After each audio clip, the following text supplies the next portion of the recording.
मैं हिंदू धर्म में पैदा हुआ ये मेरे बस की बात नहीं थी, मगर मैं हिंदू धर्म में मरूंगा नहीं ये मेरे बस की बात है। ये बात डॉक्टर अम्बेडकर ने 1931 में कही थी और इसके ठीक 21 साल के बाद में डॉक्टर अम्बेडकर ने 14 अक्टूबर 1956 को नागपुर की धरती पर अपने लाखों अनुयायियों के साथ में बुद्ध की शरण ले ली, यानी बुद्ध का धर्म अपना लिया। अब बाबा साहब डॉक्टर अम्बेडकर के लगभग 68 साल के बाद में कुछ लोग एक अलग धर्म बना रहे हैं, रविदासिया धर्म। कौन है ये लोग और इनके पीछे कौन सी ताकतें हैं जो काम कर रही हैं, बस इसी पूरे टॉपिक पर आज का ये वीडियो होने वाला है, तो वीडियो के अंत तक बने रहिए। नमस्कार, मैं राहुल नागपाल और आप देखना शुरू कर चुके हैं हमारा YouTube चैनल जिसका नाम है बोल 85। बोल 85 के इस प्लेटफॉर्म पर आज मैं एक गंभीर मुद्दा या गंभीर विषय पर आपके साथ बातचीत करने जा रहा हूं। जैसा मैंने इस वीडियो के स्टार्टिंग में कहा कि डॉक्टर अम्बेडकर ने बुद्ध का धम्म अपनाया और उसके बाद में उन्होंने पूरे भारत को में समानता, बंधुता, मैत्री, करुणा, भाईचारे पर आधारित बुद्ध के धम्म को फैलाने का काम शुरू किया। हालांकि ये बात अलग है कि बाबा साहब डॉक्टर अम्बेडकर धम्म अपनाने के कुछ ही महीनों के बाद में उनकी मृत्यु हो गई, लेकिन उससे पहले बाबा साहब डॉक्टर अम्बेडकर ने 1931 और 1956 तक धम्म अपनाने से पहले और घोषणा करने के बाद डॉक्टर अम्बेडकर ने लगभग 21 वर्षों तक सभी धर्मों का पूरी तरीके से पाठन किया। और उसके बाद में जब डॉक्टर अम्बेडकर को ये लग गया कि अब मुझे एक धम्म अपनाना है, तो बाबा साहब डॉक्टर अम्बेडकर ने सारे धर्मों को पढ़ने के बाद में, ऐसा भी कहा जाता है कि डॉक्टर अम्बेडकर को बहुत सारे प्रलोभन उस समय पर दिए गए थे, लेकिन डॉक्टर अम्बेडकर ने एक नहीं मानी और जो विज्ञान की कसौटी पर खरा बुद्ध का धम्म था, और उसमें भी बुद्ध के धम्म में भी जो सच्ची और अच्छी बातें थीं उनको बुद्ध एंड इस धम्मा नामक ग्रंथ में लिख करके बुद्ध का धम्म अपना लिया था। बाबा साहब डॉक्टर अम्बेडकर चाहते थे कि इस देश के जो अछूत हैं, जो प्राचीन में कभी बौद्ध थे, सम्राट अशोक के समय पर जब पूरा देश बौद्ध में था, तो उस समय वाली जो स्थिति थी वो स्थिति भारत में पुनर्स्थापित हो। लेकिन बाबा साहब, जैसा मैंने बताया कि जल्द ही हमारे बीच से चले गए, तो उनका अधूरा कारवां जो है वो रह गया। ये जिम्मेदारी भारतीय बौद्ध महासभा के कंधों पर थी कि वो इसको चलाएं और बाबा साहब डॉक्टर अम्बेडकर के अधूरे सपने को पूरा करें, लेकिन भारतीय बौद्ध महासभा वैसा नहीं कर पाई। क्या कारण रहे थे, इस बात पर हम कभी दूसरे वीडियो में बात करेंगे, लेकिन आज जिस विषय को लेकर के मैं आपके सामने हूं वो विषय बड़ा गंभीर है। अब आपने देखा होगा कि बहुत सारे लोग आपको ऐसे मिल जाएंगे, खास तौर से पश्चिमी उत्तर प्रदेश और हरियाणा और पंजाब, ये 5 जिले उत्तर प्रदेश के, बागपत, सहारनपुर, मुजफ्फरनगर, बड़ौत और आधा मेरठ, ये जिले शामली सहित, और हरियाणा और पंजाब का जो रविदासी समाज है, जिसको चमार समाज, रैगड़ समाज और अन्य नामों से भी जाना जाता है, वो ज़्यादातर सिख है, और सिख में भी उसको रमगढ़िया सिख वगैरह दूसरे नामों से जाना जाता है। उसका एक बड़ा कारण ये भी है कि गुरु रविदास जी के बहुत सारे जो श्लोक हैं, जो उनके दोहे हैं, वो गुरु ग्रंथ साहब में अंकित हैं। इसके चलते उनकी आस्था गुरु ग्रंथ साहब में भी है और उनका गुरुद्वारों में आना जाना। ये बात अलग है कि पंजाब में भी छुआछूत के चलते रविदासियों के गुरुद्वारे अलग हुए हैं, लेकिन हरियाणा में खास तौर से जब बाबा साहब डॉक्टर अम्बेडकर की जो विचारधारा है वो पूर्णतः नहीं पहुंच पाई, क्या कारण रहे क्या कारण नहीं रहे, बाद में बात करेंगे। लेकिन हरियाणा का जो चमार समाज है, चमार जाति है, वो चमार जाति डॉक्टर अम्बेडकर से तो जुड़ी, लेकिन वो बुद्ध को से नहीं जुड़ पाई। बहुत कम लोग हैं, 1-2-4% जो अम्बेडकर के बताए हुए रास्ते पर चल करके बुद्ध की शरण तक गए हैं। अब ऐसे ही बहुत सारे लोग हैं जो एक्टिव हो गए हैं, और ये एक्टिव लोग कौन हैं, इनके पीछे कौन सी ताकतें हैं, बस इन्हीं पर मैं आज ये बात को आगे बढ़ा रहा हूँ। 2014 में जब मोदी की सरकार बनी, तो मोदी की सरकार डबल इंजन की सरकार, जिसको मैं बार बार कहता हूं, जो आरएसएस और भारतीय जनता पार्टी की सरकार है, और जो नागपुर से संघीय विचारधारा के साथ में देश में आई, तो उनके मंत्री, उनके मिनिस्टर, सारे लोग ये कहते थे कि हमको इस भारत को हिंदू राष्ट्र बनाना, और आज भी वो इस बात को कह रहे हैं। तो हिंदू राष्ट्र बनाने के बीच में जो रोड़ा है वो क्या है? वो था भारत का संविधान, वो था डॉक्टर अम्बेडकर की समता, बंधुता, मैत्री, करुणा, भाईचारे वाली जो बातें हैं, डॉक्टर अम्बेडकर की जो विचारधारा है, वो हिंदू राष्ट्र के बीच में रोड़ा है। और तो डॉक्टर अम्बेडकर ने कितने भाषणों में ये जिक्र किया है कि इस देश को किसी भी हालात में हिंदू राष्ट्र नहीं बनने देना है।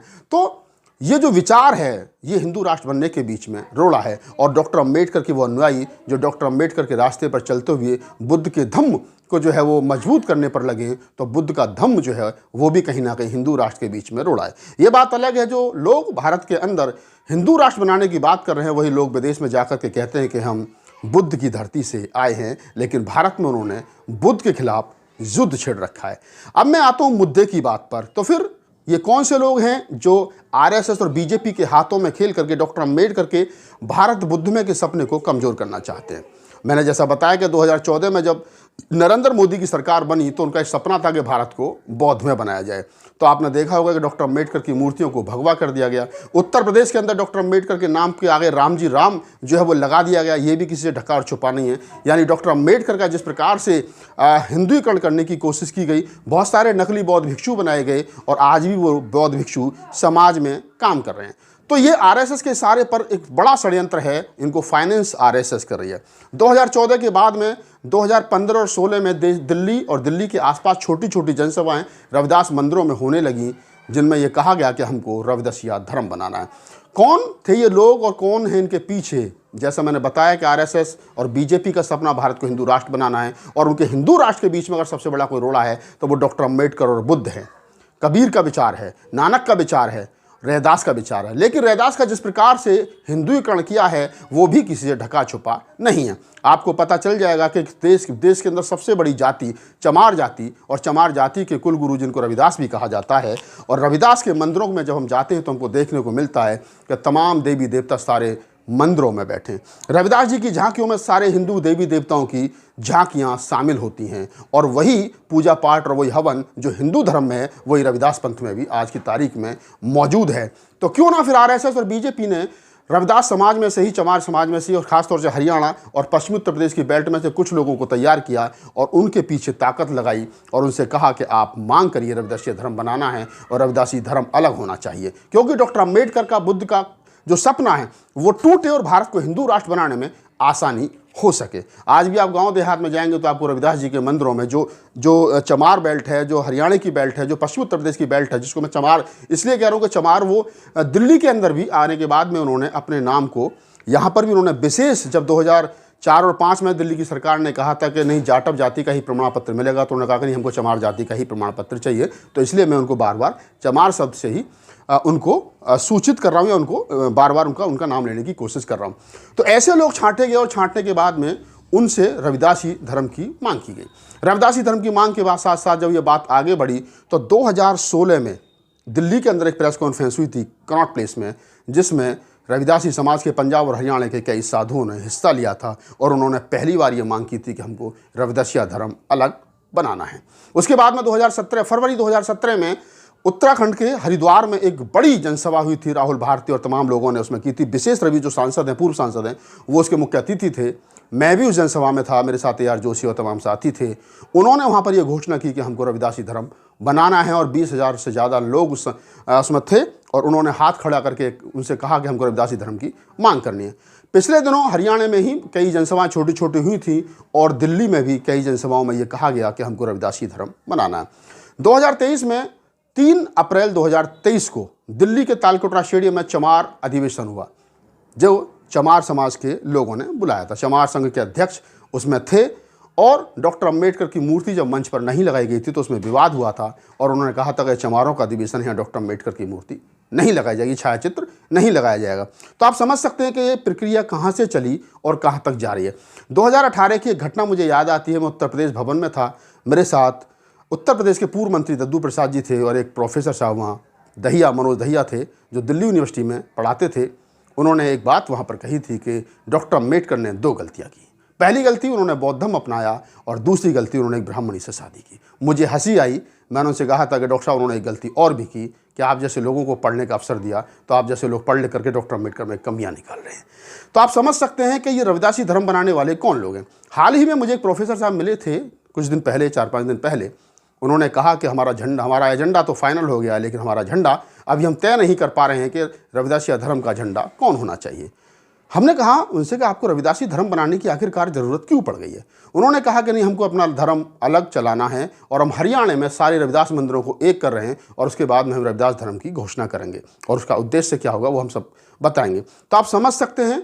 फिर बातों बातों में उन्होंने कहा कि हमारे साथ में, मैंने उनसे पूछा कि आपके पास पैसा कहाँ से आएगा, कि बहुत पैसा देने वाले लोग हैं जिनको हरियाणा में सरकार बनानी है या जो सरकार बनाना चाहते हैं। ऐसे लोग जो भारतीय जनता पार्टी को मजबूत करना चाहते हैं, वो बहुत सारे लोग हैं पैसा देने वाले। तो मेरे मन के अंदर जिज्ञासा हुई कि जो शंका मुझे पहले से थी कि रविदासी धर्म बनाने के पीछे जो ताकतें हैं, वो डॉक्टर अम्बेडकर के बुद्ध के विचार को कमज़ोर करने वाली जो ताकतें हैं, डॉक्टर अम्बेडकर का जो सपना था उसको जो कमज़ोर करने वाली ताकतें हैं, इस भारत को हिंदू राष्ट्र बनाने वाली जो ताकतें हैं, उनमें वो ताकतें रविदासी धर्म बनवा करके एक नया सिस्टम इस देश के अंदर लाना चाहते हैं धार्मिक रूप से।